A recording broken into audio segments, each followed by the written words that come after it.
వేసవి అనగానే ముందుగా మనకు డీహైడ్రేషన్ గుర్తొస్తుంది. నిజమే. తీవ్రమైన ఎండ, వేడి, ఉక్కపోతల ధాటికి ఒంట్లోని నీరు, లవణాలన్నీ చెమట రూపంలో ధారాళంగా బయటకు వెళ్ళిపోతూ ఉంటాయి. దీంతో ఒళ్లంతా ఒకటే నీరసం ఆవహించేస్తూ ఉంటుంది. మరి ఇలాంటప్పుడు ఏం చేయాలి? ఒంట్లో ద్రవ నష్టాన్ని ఎలా నివారించుకోవాలి?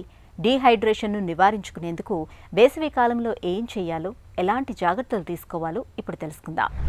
డీహైడ్రేషన్ బారిన పడకుండా మనం చేయగలిగింది ఏంటి అంటే, మొట్టమొదటి జాగ్రత్త ఎండ తీవ్రత ఎక్కువగా ఉన్నప్పుడు, అంటే ముఖ్యంగా మధ్యాహ్నం 12:30 నుంచి సాయంత్రం 3:30-4 వరకు ఆ టైంలో అత్యవసరమైతే తప్ప బయటికి వెళ్ళకపోవటం. సో ఎండ బారిన పడకపోవటం మొట్టమొదటి జాగ్రత్త. రెండవది, పెద్దవాళ్ళు, చిన్నపిల్లలు ఇంట్లో చల్లగా ఉండేటట్టు చూసుకోవటం.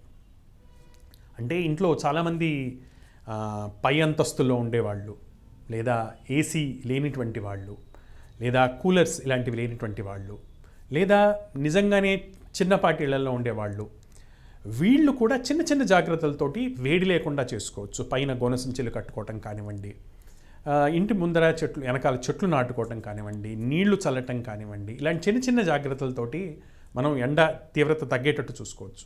సో ఎండ బయటికి వెళ్ళకపోవటం, ఇంట్లో చల్లగా ఉండేటట్టు చూసుకోవటం, మనం ఉండే ప్రదేశం చల్లగా ఉండేటట్టు చూసుకోవటం మొదటి జాగ్రత్తలు.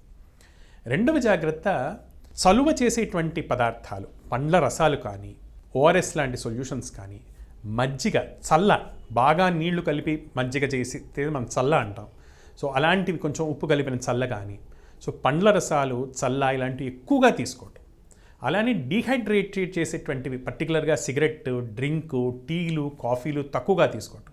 ఇలాంటి సింపుల్ జాగ్రత్తల వలన డీహైడ్రేషన్ బారిన పడకుండా మనం కాపాడుకోవచ్చు.